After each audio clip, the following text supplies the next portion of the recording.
清代病医毕尔博医师詹浩成表示，临床上的血液有分做肉眼可见加显微性的血液，依照症状嘛有分疼痛性加无痛性的血尿。但是毋是真正有血尿，袂用干那靠尿液的色来区分，必须要做正确的检查，才能确定到底是腰子、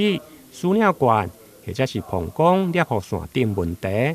血尿当然还有可能就是说，要用透过尿液检查的方式，让他知道说到底是不是真的有血尿。因为有时候我们也会因为药物啊，或者是一些饮食啊，特别像有一些水果啊，像火龙果这一类，也会导致说，你尿液变红。那所以尿液变红，不代表说真的是一定有血尿，我们必须透过检查尿液检查的方式来确定说是不是真的有血尿，有红血球，或者是含量在里面那个尿液里面。那如果确定是，我们才可以诊断说，这个病人他真的是罹患了血尿，那再去找他的原因。那原因到底是在肾脏呢，还是说输尿管，还是说膀胱？那感染、结石或者是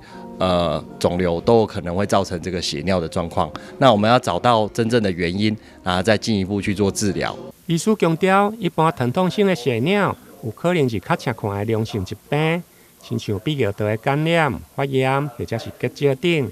不过无痛性的血尿，就要排除是不是恶性肿瘤的可能，在治疗上嘛无同款。如果是以感染的部分的话，发炎那也是以药物治疗为主。如果是结石的话，我们必须看这个结石它的位置，还有以及大小，来去决定说是不是单纯透过药物，还是说甚至需要用体外震波啊，或者是一些内视镜的碎石手术来处理。那当然肿瘤的话，主要一开始我们要先去诊断它，然后看这个肿瘤是良性还是恶性的，所以我们必须用内视镜的方式去做切片。那如果确定会有进一步的手术做治疗，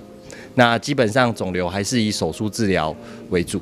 另外，如果患者本身有食薰，或者是长期接触农药、油擦等有机化学物质，甚至捌服用马兜铃酸的中草药，拢是属于泌尿道恶性肿瘤的高危险群。因此，医师呼吁有血尿一定要早期诊断，才能早期治疗，避免延误病情。台南新闻林根采访报道。